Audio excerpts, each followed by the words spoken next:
پھر 1971 میں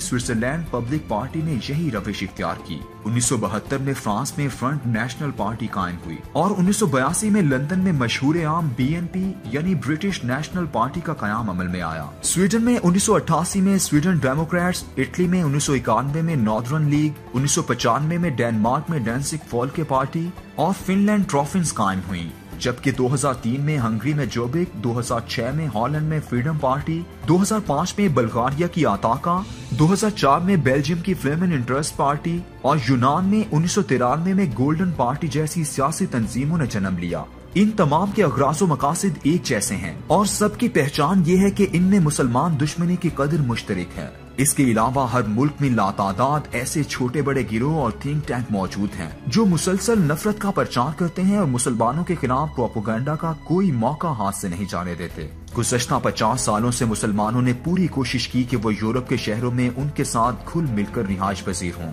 یورپ میں بسنے والے یہ 2.5 کروڑ مسلمان اب بیرونی در انداز یا گھس بیٹھیے نہیں تصور ہوتے، بلکہ چونکہ وہ ان کے شہری ہیں اس لیے یورپ کے تمام ممالک انہیں اندرونی خطرہ انٹرنل تھریٹ تصور کرتے ہیں، اور 11 ستمبر کے واقعات کے بعد سے مقامی آبادی کے مسلمان ہونے کی تعداد میں حیرت انگیز اضافے نے اس خطرے کو مزید گمبھیر بنا دیا ہے۔ سلمان رشدی کے ناول پر یورپ کے مسلمانوں کا شدید احتجاج پورے یورپ میں ایک خطرے کی پہلی گھنٹی کے طور پر لیا گیا۔ یورپ والے اپنے ہم وطن مسلمانوں سے ایسے رویے کی توقع نہیں کر رہے تھے۔ اس کے بعد سے لے کر فرانس کے چھوٹے شہروں میں دنگا و فساد، کارٹون کی اشاعت کے بار بار واقعات اور ان پر اشتعال، ہالینڈ کے فلم ساز کا قتل اور فرانس میں چارلی ہیبڈو کے دفتر پر حملوں نے یورپ میں یہ سوچ پیدا کی ہے کہ مسلمان ان کے لیے ایک بہت بڑا اندرونی خطرہ ہیں۔ یورپ میں مسلمانوں سے نفرت کی ایک تاریخ ہے جو صدیوں پر محیط ہے۔ قدیم روم کے سلطنت کے زیر نگین ایشیا اور افریقہ کے سرسبز علاقے شام، فلسطین، مصر، لیبیا، تیونس اور الجیریا آتے تھے۔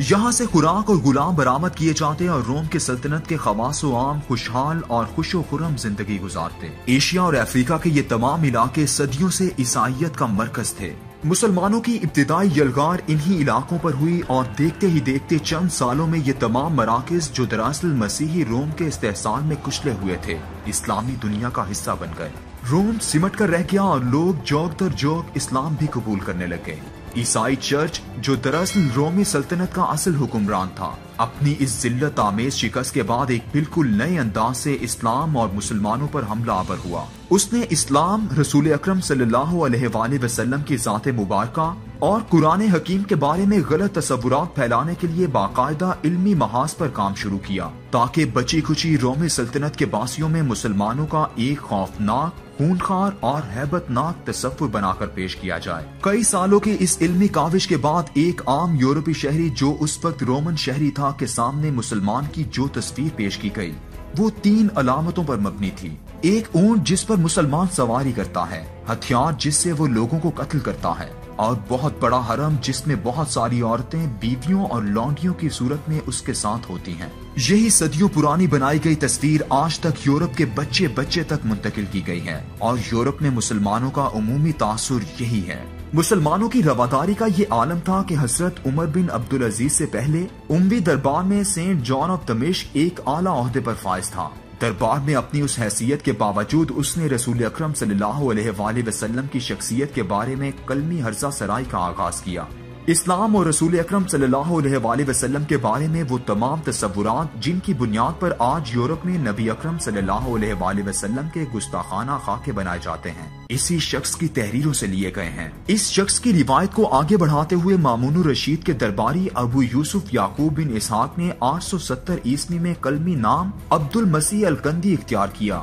اور الرسالہ کے نام سے ایک مسلمان اور عیسائی کے درمیان فرضی دل آزار مکالمہ تحریر کیا۔ یہ دونوں کتب عیسائیت کے کتبی ذخیرے میں بھی موجود رہیں اور انہیں پادری مسلسل مسلمانوں کے بارے میں شاگردوں کی رائے بنانے کے لیے خاص طور پر تقسیم بھی کرتے رہے۔ مسلمانوں کی عالی ظرفی اور تحمل کا عالم یہ تھا کہ اسپین میں اسلامی حکومت کے عروج کے زمانے یعنی 12ویں صدی عیسوی میں الکندی کے اس الرسالہ کا لاطینی ترجمہ اسلامی ریاست کے شہر تیتیلا میں کیا گیا جو پیٹر آف ٹولیڈو اور اس کے ساتھیوں نے کیا تھا۔ اس ترجمے کی لاطینی ذرا بہتر نہ تھی تو فرانس کے ادیب پیٹر آف پوائٹرز نے اس کی نوک پلک درست کی اور اسے ایک ادبی انداز دیا۔ ان دونوں ادیبوں کو عیسائی مذہب کی ایک اہم شخصیت پیٹر آف وینریبل نے اس کام کے لیے اپنے پاس ملازم رکھا ہوا تھا۔ یہی وہ شخصیت تھی جس نے قرآن پاک کا ترجمہ کروایا اور پھر اس میں تحریف کر کے لاتعداد نسخے تیار کروائے۔ القندی کے اسی الرسالہ کا ایک اور ترجمہ سوئٹزرلینڈ میں 15ویں صدی میں بھی کیا گیا۔ جیسے ہی چھاپا خانہ ایجاد ہوا تو پروٹیسٹنٹ فرقے کے بانی مارٹن لوتھر نے اس کتاب کو عام عیسائیوں میں چھپوا کر تقسیم کروا دیا۔ جدید یورپ میں ولیم میور نے اس کا ترجمہ اپولوجی یعنی معذرت کے نام سے 1882 میں کیا، اور اس وقت تک یہ کتاب اسلام کے بارے میں لکھے جانے والی بیشتر کتابوں، مسلمانوں کے بارے میں شائع ہونے والے مضامین اور چرچ میں پادریوں کی تقریروں سے لے کر مسلمان دشمن گروہوں، اسکالرز اور دیگر افراد کی گفتگو اور مباحث میں ایک کلیدی حیثیت رکھتی ہے۔ یہ کتاب ایک عیسائی اور مسلمان کا مکالمہ ہے جس میں رسول اکرم صلی اللہ علیہ وآلہ وسلم کی ذات، ازواج مطہرات اور صحابہ کرام پر اخلاقی الزامات لگائے گئے ہیں، اور اسلام کو یہودیوں اور عیسائیوں سے نقل کردہ روایت سے وضع کردہ مذہب بتایا گیا ہے۔ نعوذ باللہ۔ مسلمانوں، رسول اکرم صلی اللہ علیہ وآلہ وسلم اور اسلام کے بارے میں یہ تصور یورپ میں بسنے والے لوگوں میں اس قدر عام ہے کہ آج بھی اگر کوئی لکھاری کسی دہشت گردی کے واقعے پر مضمون تحریر کرنے لگتا ہے تو مسلمانوں کی نفسیات بتانے کے لیے وہ ان قدیم کتابوں کے حوالے تحریر کرتا ہے۔ ان دونوں کتابوں کے بعد مغربی مستشرقین کی ایک طویل فہرست جس میں George Sale, Margoliouth, William Muir, Montgomery Watt, Jurji Zaidan اور ہیملٹن گرب جیسے لاتعداد مصنفین شامل ہیں، جن کی تحریروں کا موضوع بظاہر تو اسلام اور مسلمان تھا، مگر انہوں نے انتہائی خوبصورت انداز میں غیر جانبداری کا لبادہ اوڑھ کر مسلمانوں کی تاریخ اور تصور کو بری طرح مسخ کیا۔ جس طرح بھارت میں مسلمانوں سے تعصب کی فکری بنیادیں ساورکر اور گولوارکر کی ہندوتوا کے تصور پر لکھی گئی اولین تحریریں ہیں، اسی طرح یورپ میں مسلمانوں سے نفرت کا علمی پس منظر اور علمی بنیاد پہلی دو کتابیں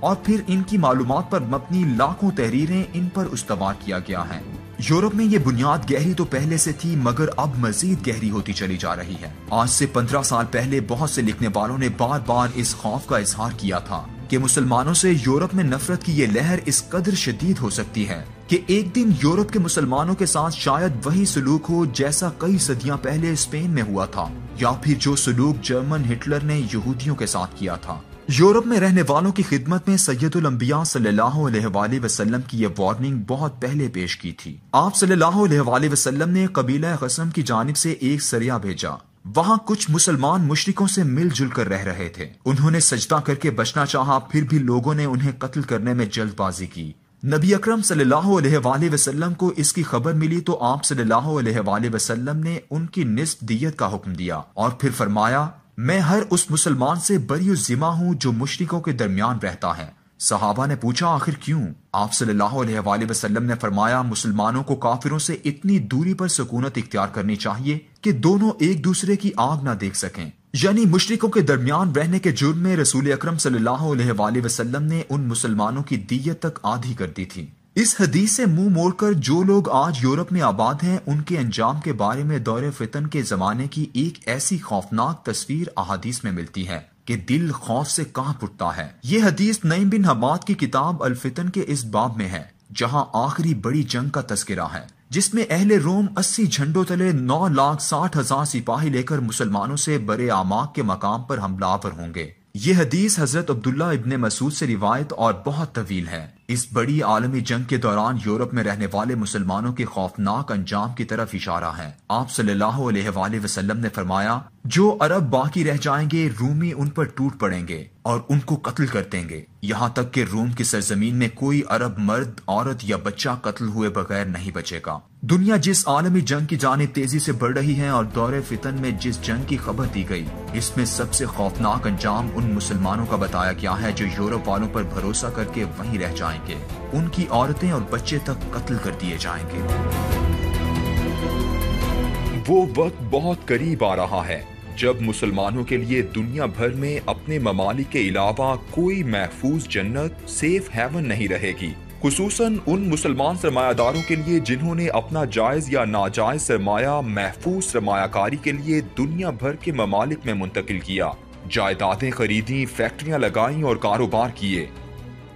پاکستان کے سرمایہ دار جو اپنا سرمایہ لے کر دنیا کے مختلف ممالک کی شہریت حاصل کر رہے ہیں، کوئی مالٹا جا رہا ہے، کوئی ہنگری میں تو کوئی کسی اور ملک میں، کہ یہ سب اپنا پیسہ واپس پاکستان لے آئیں، ورنہ 8 سے 10 سال بعد یہ ہونے والا ہے کہ ایک دن مالٹا یا کسی اور ملک کی حکومت ان سب کو بلا کر ایک کمرے میں قید کرے گی اور ان سے کہے گی کہ تم نے یہ پیسہ جو یہاں کی فیکٹری سے کما کر سوئٹزرلینڈ کے بینکس میں رکھا ہوا ہے وہ سب واپس منگاؤ، اور پھر اسے منگوا کر پہلے ضبط کرے گی اور پھر ان سب کی شہریت منسوخ کر دے گی۔ اور میں یقین کے ساتھ یہ کہہ رہا ہوں کہ ایسا جلد ہونے والا ہے، اور اگر ایسا ہوا تو یہ ان سب کے لیے ایک انتہائی خوفناک اور کربناک وقت ہوگا۔ جن لوگوں نے یہ سرمایہ باہر کے ممالک میں رکھا ہوا ہے، ان کی اولادیں اس قدر جاہل اور ناکارہ ہیں کہ انہوں نے خود ایک دھیلا بھی نہیں کمایا، بس باپ کی لوٹ مار پر عیش کر رہے ہیں اور وہ اس سرمایہ کو ضائع کر دیں گے۔ یہ معاملہ صرف پاکستان کا ہی نہیں بلکہ پوری دنیا کے ہر غریب پسماندہ ملک اور خصوصاً مسلمان ملکوں کا ہے، جن کے شہریوں کی دولت کا ٹھکانہ ایسی محفوظ جنتیں ہیں جو برطانیہ، یورپ اور مشرق وسطیٰ خصوصاً دبئی میں قائم ہیں۔ ایک دن آنے والا ہے کہ ان ملکوں کی حکومتیں جو اس سرمایہ پر للچائی ہوئی نظریں لگائے بیٹھی ہیں، وہ ان پاکستانیوں کو اس سرمایہ سے بھی محروم کر دیں گی اور ان کی شہریت سے بھی۔ یہ بہت خوفناک صورتحال ہے جو بتائی گئی ہے، لیکن سید الانبیاء صلی اللہ علیہ وآلہ وسلم کی وارننگ تو اس سے زیادہ خوفناک ہے۔ آپ صلی اللہ علیہ وآلہ وسلم نے فرمایا، رومی اپنے شہروں میں موجود باقی ماندہ عربوں پر حملہ کر دیں گے، انہیں قتل کریں گے، یہاں تک کہ روم کی سرزمین پر نہ کوئی عربی مرد، عورت اور بچہ بچے گا، سب قتل کر دیے جائیں گے۔ اس سے پہلے کہ تمہارا وہ حشر ہو جو اسپین میں ہوا تھا، واپس آ جاؤ، وقت بہت تھوڑا رہ گیا ہے۔